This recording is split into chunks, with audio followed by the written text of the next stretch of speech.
You stand in front of your mirror and you're looking at both breasts. You are trying to compare to see if you notice any changes in one that were not there before or that isn't in the other one. So you're looking for skin changes. You're looking for if the nipple suddenly has gone in where it used to be protruding before, any swellings. And like I mentioned with the pendulous breast too, it's also important for you to lift the breast and also look underneath it to see if you see any of those changes. So that's the first thing that you do. You shouldn't be in a hurry to just touch the breast. You want to just look at it and spend a good 2-3 minutes. So that is like the physical examination. That's the physical examination. That's the first part of the physical examination. So you are just looking at that. Spend a good 2 to 3 minutes just really looking, really paying attention. In front of the mirror. In front of the mirror. In front of the mirror for the self-examination. When you're doing it with the doctor is the one looking. So that's all right. But for your self-examination in front of the mirror. The second thing you want to do is, and I'll stand a bit away from you, is to stretch out your arms. Can you and then slowly lift them up above your head. Okay. And then you slowly bring it down again. Okay. And now why is she doing this? What you're looking for is to make sure that the breasts are rising and falling uniformly. Okay. So during the process, you want to see, are they moving in synchrony? Is one part pulled to the other? There's a term we use as tethering. So you realize that it's as if one part is fixed. So when it's moving, it's like that side is pulling it and it's not able to move as it's supposed to move. When that happens, then what would that mean? So when that happens, then we begin to question, is there something wrong at this point? Because that place becomes turgid, kind of hard. It's more like that's why it's more like it's not moving up. So it's more like the tissues are more like fixed. Yes. So that's how come it's not able to move freely. So that's another thing that you do. You can do it twice or thrice just to convince yourself that everything is okay. Okay. And then you get to the actual touching process. Okay. So what we recommend is that you take the breast as a globe, and then before we go there, yes.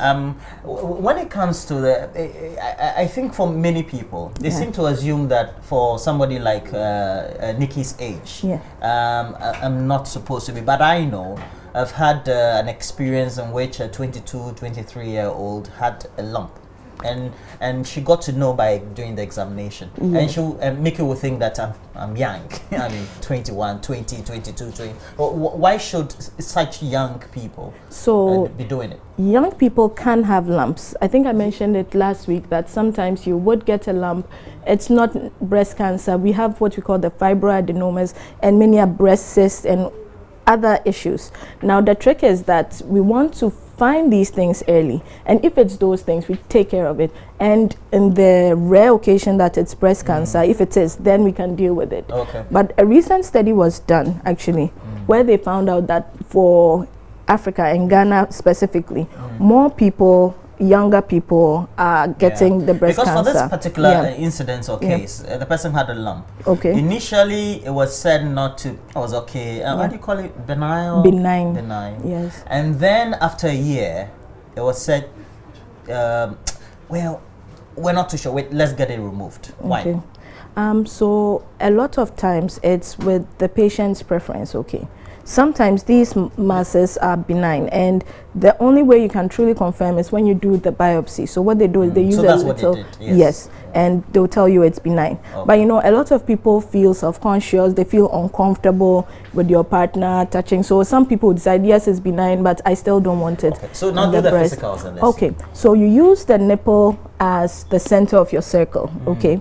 And then you divide the breast into 4. And you divide the breast, you like divide the breast into 4. The single breast so like this into one, 4. You do it into 4. Exactly. Please don't get too close to my patients. Right. Thank you. So you use that, and then what you are aiming for is to make sure that you've covered every quarter of the breast region. Okay. So you start from one quarter. I choose to start from here. And then what you're trying to do is you get Michaelina to raise her hand. Could you raise your hand and put it at the back of your head? So what that does is that it tenses the muscles behind so that you know that what you are feeling is the breast tissue. And then you firmly, but not painfully, you press it against the chest wall. So you are basically just pushing the breast tissue against the chest wall, trying to see if you find any mass or any thing that will cause you. And you can do question. this wearing a shirt, right? Like the way Michael. No, so we are doing this for public TV, but ideally you should do it bare-chested. Okay. Yes, not even in a bra. You should do this bare-chested. Okay. So you do that, and then you do the nipple region separately.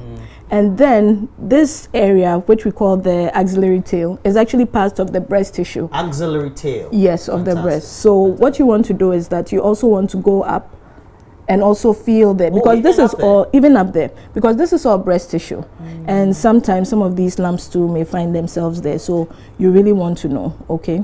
So you check for that, and then when you're doing the second breast, you just do the same thing for the second breast. Okay. I think she should turn, I think just it's face best the to camera, just face. Yes. So okay.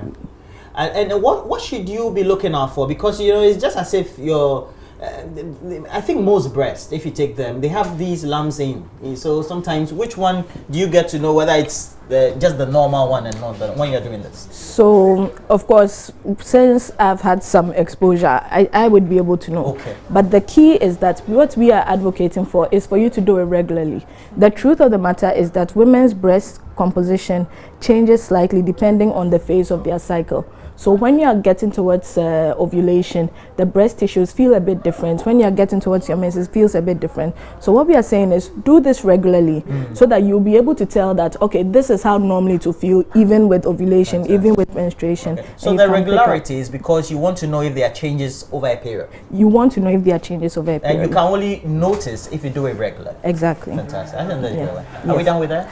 So for now, what she can do basically is done. When you come to the hospital or the clinic setting, there are other things, other maneuvers that we do to help us to check. And so one of the things we can do is also to put her hand on the waist and then just flex your shoulders in. So more like, yes, exactly. And why is she doing this? So again, is to tense the chest wall muscles, what's behind the breast tissue, so that you can feel the actual breast tissue. But this is at the hospital. This is at the because obviously when both of your hands are here, you can't do that. The other thing that we also try to do, so you do it for both, is that you try to express. So what you do is that we gently press, but when it's you can just use one hand to sort of try and milk the breast to see if anything will come, any discharge would come. If there's a discharge? If there's a discharge, then you report to your clinic. Is it normal for you to have any discharge at all in the breast? It's not normal. Unless, of course, you are breastfeeding, then, of course, some breast milk would come. But other than that, you shouldn't have anything coming. So once you express and you see something, you report to the clinic, and then But you also say that, okay, maybe this one, if men like sucking breasts in the act of the sexual encounter. Does that also play a role to know whether there will be a discharge, so you have to tell your partner that it looks to be that you have a discharge? So, well, I mean, if the gentleman in question does find something, then he would let you know. Okay. But usually that shouldn't cause any. Yes. And then the last part, which we do at the clinic, is also to check for lymph nodes. And then what we do is that we check in the axillary region or the armpit region to also check, because sometimes what happens is in a few cases the breast cancer may not present as a very big mass in the breast, but you check and then the lymph nodes will have gotten a little bigger. I see. And then they would also check. And the lymph nodes, are they also masses? They are also masses. They are also small masses. And then you just find then she's done.